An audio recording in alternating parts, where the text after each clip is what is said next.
Hi everyone, welcome to today's webinar. I'm so excited to be joined by everyone today and also Sophia. We are talking about micro influencers today and the power that they can have on your influencer marketing campaigns.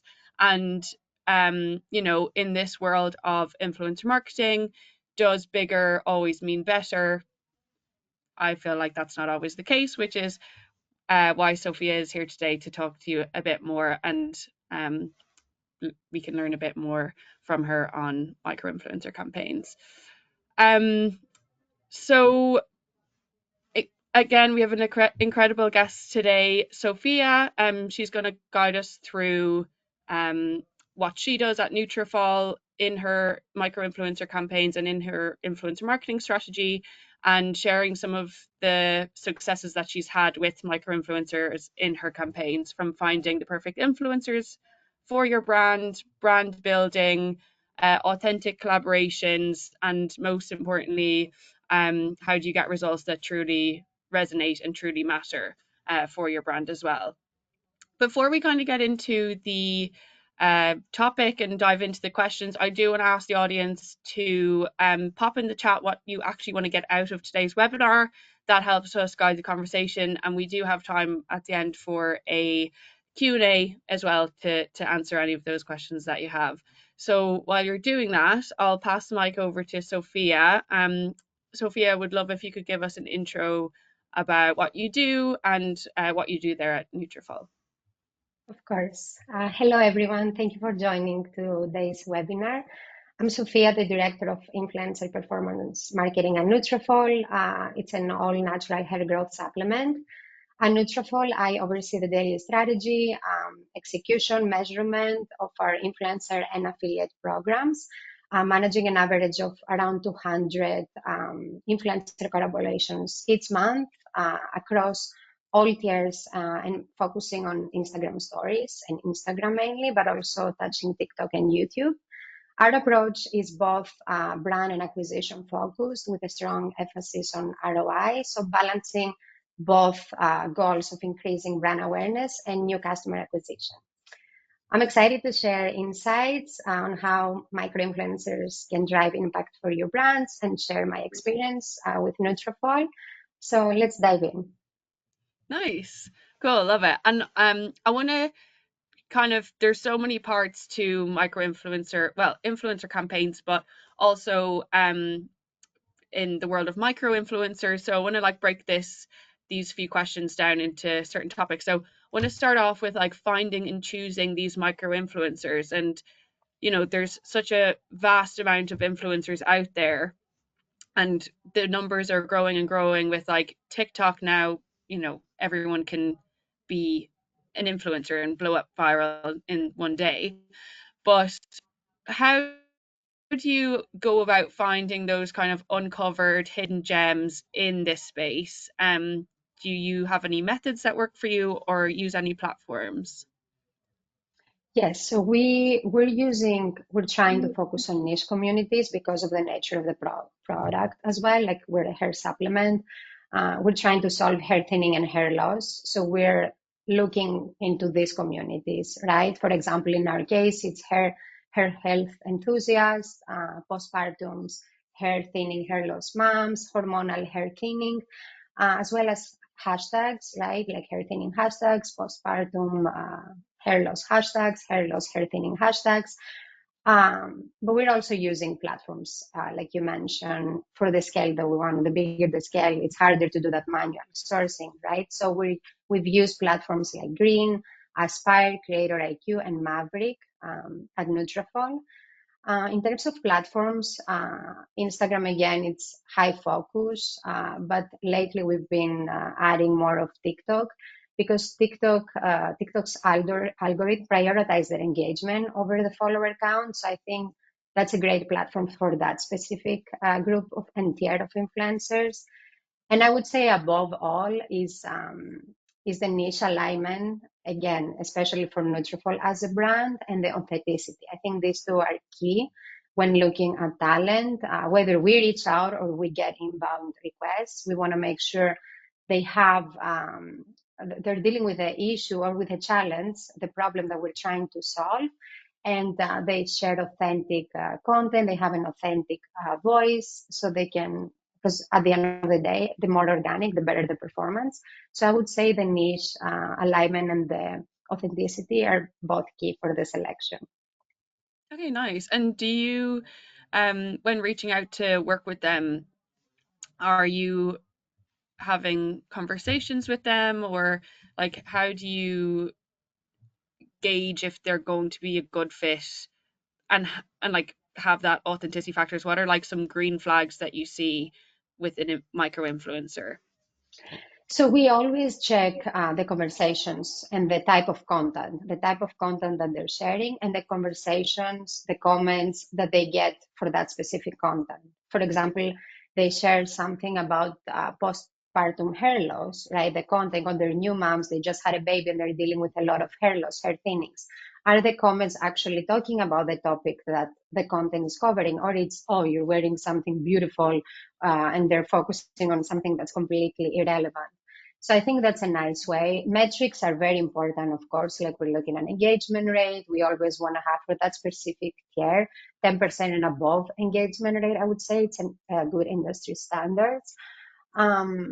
And then, yeah, engagement rate, authentic content, authentic conversations. I think these are some key that you can look. And then once we start the conversations, it's very clear, like we always want to, again, we want to activate people who have the problem, who are dealing with the problem that we're trying to solve.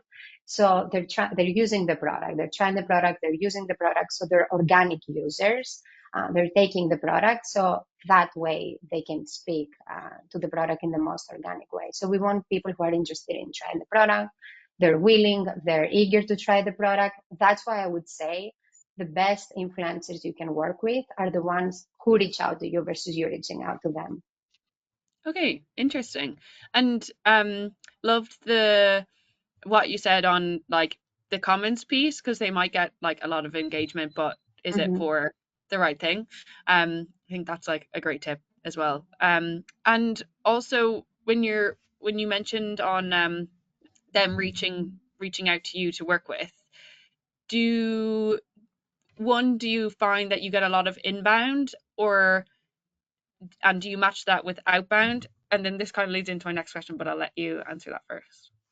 Yes, so it depends on the brand, right? I've been with Nutrafol 6 years now. At the beginning, when the brand was, and that was since the very early days of Nutrafol, at the beginning, not a lot of people knew about the brand, right? So I had to do a lot of outreach to educate them on the product, to tell them and spread that awareness around the product. So at the beginning, it was a lot of me reaching out to people and educating. I was investing a lot of time, and a lot of my email pitch was around the education, what makes us different, all the clinical studies and everything. At that point, because obviously Nutrafol has grown a lot throughout all of these years, and we have scaled our influencer program a lot. We're spending almost $1 million every month on paid collaborations. So a lot of influencers know us, and that creates a domino effect. Micro influencers and mid-tier influencers reach out to us. So I would say at that point, we're getting more requests versus ads reaching out, and platforms like Green, Aspire IQ, where you can set up campaigns, and then they have a huge network of micro nano influencers. You have the opportunity to receive a lot of inbound requests that obviously there the challenge is the filtering that we mentioned before is crucial. But I would say for that group, and because the product is high price point, it's a high value product that people would be really happy to be gifted and even share a post in exchange of product gifting. You receive a lot of requests. So it really depends on the brand. For Nutrafol, at that point, we do have a lot of requests from these groups. Okay, nice, cool. And um, because they may have like fewer followers than your macro or celeb, um, does that mean that you would have to work with more of them? And how do you balance it all, managing uh, one campaign or many? Yes, so we as a brand, because again, we're a hair supplement brand, We're very strict with the claims, things that we can or cannot say, following the FTC rules as well. We prioritize quality over quantity. So we prefer to work with fewer, let's say, um, high performing micro and nano influencers. And we can go later and deep dive more on what makes a high performer or a not high performer. For us, it's pretty much the quality of content they create, as we do use them as content creators.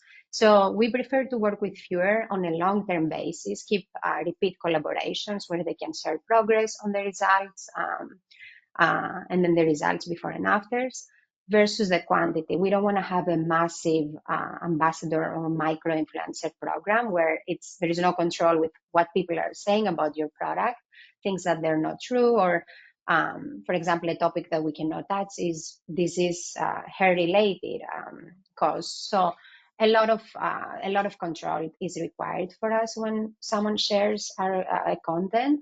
So we prioritize the quality. So less influencers with higher quality content and long-term relationships versus a massive network. Okay, good to know. Um, and leading on from that into collaboration and collaborating with these influencers, and you brought up uh, at the beginning there FTC guidelines, um, and it kind of, I've heard from a lot of brands that it is hard to balance, like having letting the influencer have their creative freedom with your own brand guidelines. Do you have any tips on like how brands can balance both, letting the influencer be creative and your internal guidelines? Yeah, any tips on that and how you handle that? Yes, of course. So number one, again, we focus on organic users, people who are using the product. I think that's a key when you work with any type of influencer, whether there is a micro, nano, all the way to a celebrity or a macro, mega influencer.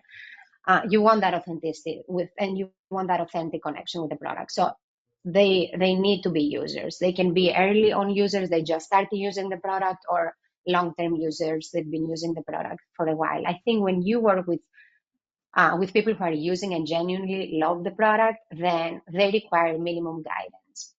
And I think that's one of the big success of Nutrafol, and we keep hearing it from creators because we always want to receive their feedback for any collaborations, and we do work long-term basis with majority of our talent. We've heard that one of the reasons why I enjoy working with us and they want to keep working with us is because we treat them as creative directors. They are content creators. They know their community.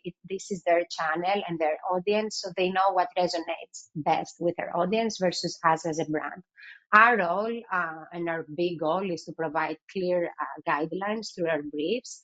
Again, things that they can or cannot say, add all the information there. There will always be some surprises, but throughout these years, you evolve your briefs. Your briefs are not like set. You every year, even every quarter, every month, you update those briefs with new claims and things. So we always try to keep updating our briefs, provide very clear guidelines on things they can or they cannot say. But then when it comes to content concept, we leave it to the talent, and we see more success when the talent creates the content versus us micromanaging the talent. Sometimes we even involve them in the concept and the creative brief process. For example, we're gonna tell them this is a brand campaign that we're launching, this is the concept, we want to focus on that theme, on that storytelling, but we want them to be a part of the creation of the process, and we ask them for their feedback too and things they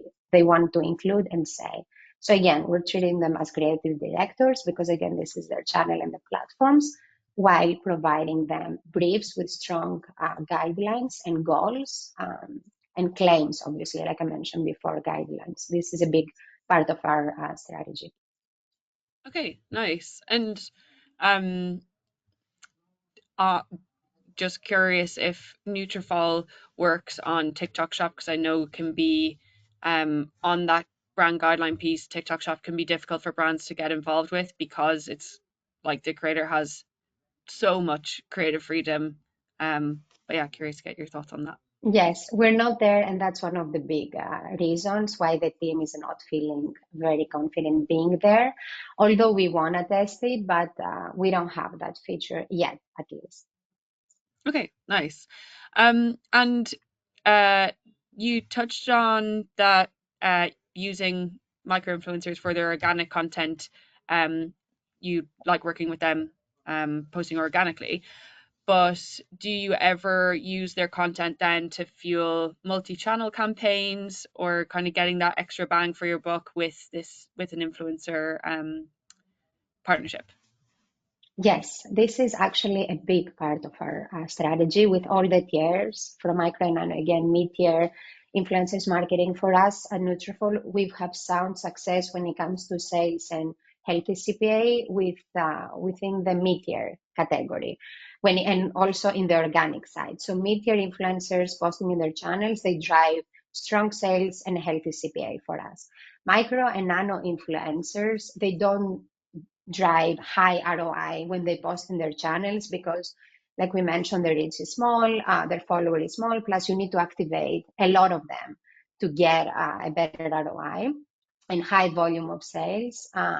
So what we're doing with this group based on that challenge is like we amplify their content in paid social. We do a lot of paid ads, whitelisting. Whitelisting is a big part of our strategy, and as well as the site, like our email campaigns. It's not just like owned media, but paid social media is where we try to amplify their content so then we can get a better reach, higher engagement rate, and a more desired ROI. And we have found success because what happens with this tier, the micro and nano categories, their content is very organic. Sometimes it's even more organic than a professional influencer, like a mid-tier macro influencer who is super professional. They know how to sell a product. So micro and nano, they give you that extra authenticity when it comes to content. So we're using them pretty much as content creators, I would say, where they produce high quality, very authentic content for us, and then they don't only post in their channels, but we amplify them in paid social, in ads, email campaigns, and then landing pages. Sometimes we're going to add their content, so on the media as well, and we have found success through that. Amazing. Yeah, do you find that in your email campaigns that content actually performs outperforms than other types of content? Same with like paid social as well. Yes, currently the influencer UGC content outperforms all brand content across paid social and email campaigns. Yeah, and we have recently actually started using it on SMS as well. We haven't done much on SMS to get a lot of data yet, but we're trying slowly to add on SMS because we have some nice, good, prominent results. But paid social and email influencer UGC is the number one top performing content. Interesting. Love that. And talking about performance, what kind of metrics should people and do you use to measure the success of influencer marketing campaigns? It possibly could be for, different metrics for different ways that you use um, micro influencer content. But yeah, I would love to hear what you use to measure performance. Of course. So it always depends on the goals of each brand. In our case, the goal of influencer activities is CPA, healthy CPA, and sales volume with a high budgets from mid-tier and macro influencers. For this group, the micro and nano, like I mentioned, we are using them as content creators. So number of assets is a KPI for us. Number of assets, quality of content, because we're going to amplify that content in other channels as well. And then when it comes to metrics specifically, we're using engagement rate. I would say is the number one when it comes to metric engagement rate. And like I mentioned before, a benchmark for us is around 10% that we want to go above that. The reads, click-through rates when they post the stories, because in the scope of work, it's not just in feed that we want to have. We also want to include story content as in the package. for better trackability, that you can include the link to a landing page with an offer potentially. And it's also cost effective. So click-through rates, clicks, engagement rate, like I mentioned, less of a CPA, I would say, an ROI, at least from the organic side, from the organic launch. We track CPA and sales and conversion rates through the paid amplification.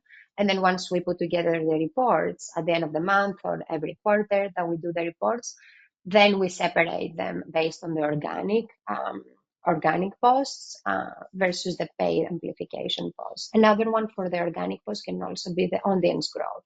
Like if you work with a lot of these influencers, your brand's following can also be increased. So these are a few of the metrics.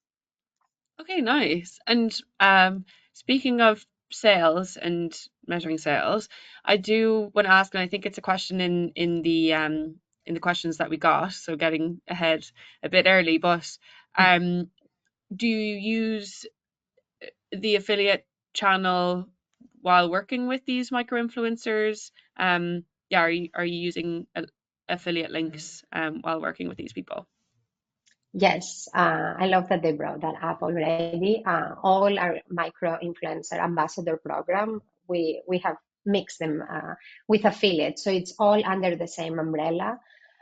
When it comes to payment for us, because again, there is no great ROI, so we try to be as efficient as possible.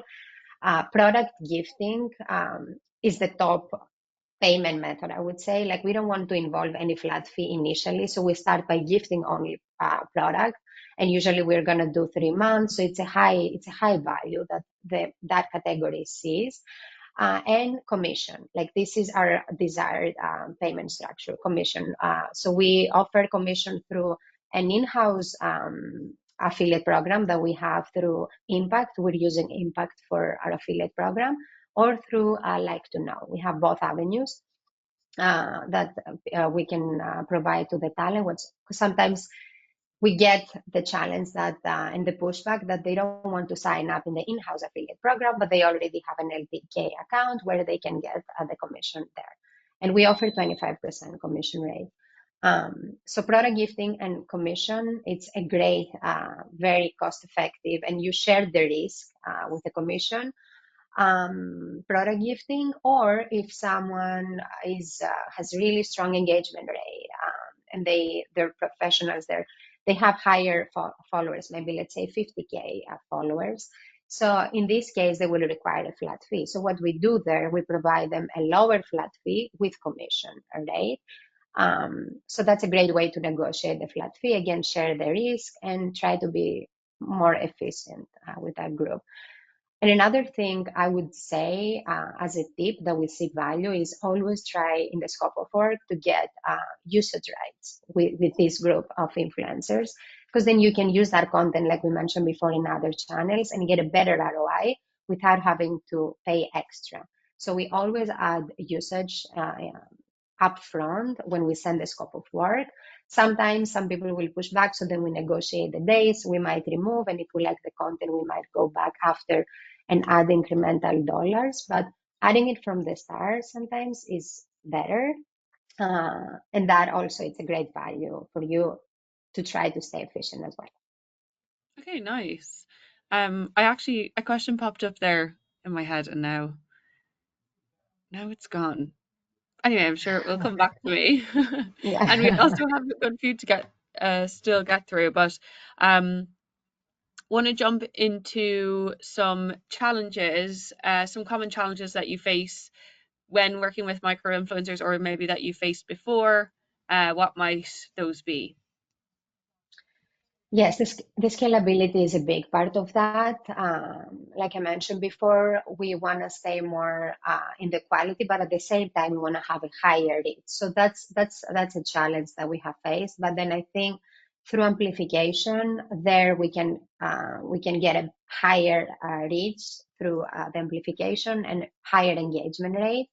And the other one is the ROI that I also mentioned. It's really hard to get a great ROI from the organic side. But again, the paid ads, it's a great solution for that challenge as well. that can give you a better ROI. It's not always the case. Like not every time, if a micro, let's say, influencer creates a content, it doesn't work well in terms of ROI in the organic side. We amplify them in paid ads. It might also not work there, or the whitelisting that we're using the audience of the influencer. So but we always try to see what are some other areas that we can work, or maybe we evaluate. Maybe we don't want to keep working with that influencer again. So there is always that ongoing evaluation that you do with the talent. But I would say these two, the scalability and the ROI, and maybe I would add the quality of content when you go big on that. We don't do that. We don't have like a massive micro ambassador program, but for other brands, I see that as a potential challenge, getting the quality that you want, because then people will go and search for the brand, they will search their hashtag. So you want to make sure all content that is posted out there, or at least the majority, is relevant content, is quality content, because it represents your brand. It's a partner of yours. So I would say the quality can also be a challenge. Okay, cool. Thank you for pointing those out, and I'm sure people feel the same way as well. I actually I remembered what I was going to say there. It was about affiliate use gifting and using an affiliate commission structure. But I've heard like some brands they will use gifting and a commission structure first before investing fully into the influencer, because then you can see like how well this influencer will perform for your brand, and then before investing like more dollars into it, you know that it actually does work and it does pay off. But yeah, sorry, pop back into to my head. And then we do have some questions which I think a lot are that we did cover already, but one that is here is on ambassador programs, and it actually ties in nicely with the last question here on do you consider micro influencers being closely linked to ambassadors? Are they kind of in the same category, or do you separate the two? And if so, if you separate them, what kind of uh, what differentiates them? Yes, so I would say at that point it's a bit of a mix for us as well as it has evolved. Before it used to be micro influencer, more of a campaign influencers, like you're launching a campaign and then you activate them, while the ambassadors were more of a long term.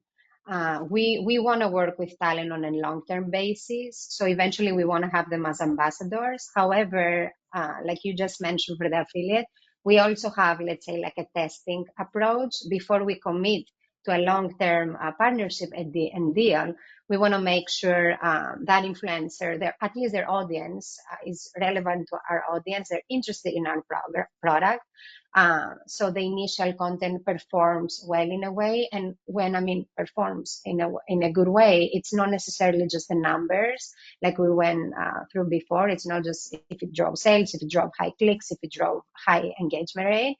It's also did they create good quality content for us that we can use in other channels and get a better ROI. So there are many factors when it comes to evaluation for us.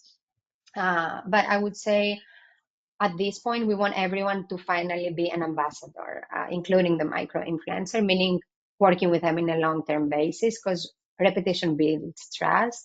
And I think there is more value there, again, for a product like Nutrafol. But I think in general, long term basis and long term collaborations is the key nowadays. Nice, love it.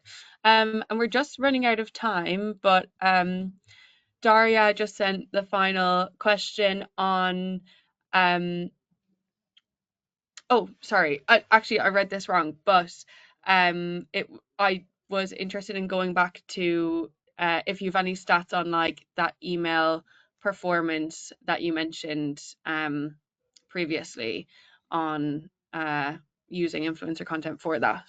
If not, that's okay. Yes, so the CPA is what we know because we're a part of the acquisition team, performance and growth team. So we all pretty much have the sales. Open rate, I don't have too much stats around there, but I do know the CPA from the UGC.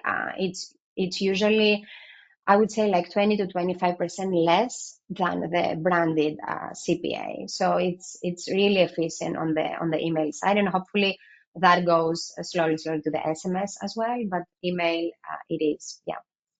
Yeah, that's so interesting. And before we close off, I just want to give you the opportunity on like where people can find you. Like, are you on LinkedIn or yeah, where can people find you? Yes, I'm on LinkedIn, Sofia Bella. You can all find. I would love to connect. Also check out Nutrafol if you're interested to find more. You can also check about the product, the posts, to see a little bit of our work, and Vegas as well. I'm going to be joining and I'm going to be speaking. I'm really, really excited. So hopefully I see some of you who you're attending here as well. Yeah, yeah, I'm super excited. Sophia will be joining us at Creator Economy Live in Vegas on February 4th and 5th. If you haven't heard about it before, it's the event that we run every year, an influencer marketing event for brands. So would love to see you all there. Sophia will be speaking on the main stage on measurement and ROI. So if you want to hear a bit more about that, you can check out. I think Morgan's just put a link in the chat. So thank you, Morgan. And you can get 20% off your ticket with this code here. So yeah, hopefully we'll see you all there. And Sophia, thank you so much for your time today. And yeah, I'm sure everyone left with super insightful pieces that they can take back. Thank you so much. Thank you for having me. And I hope, yes, people found it interested and interesting. And hopefully we see each other at in Vegas. Yes. Okay, see you then. Bye. Bye.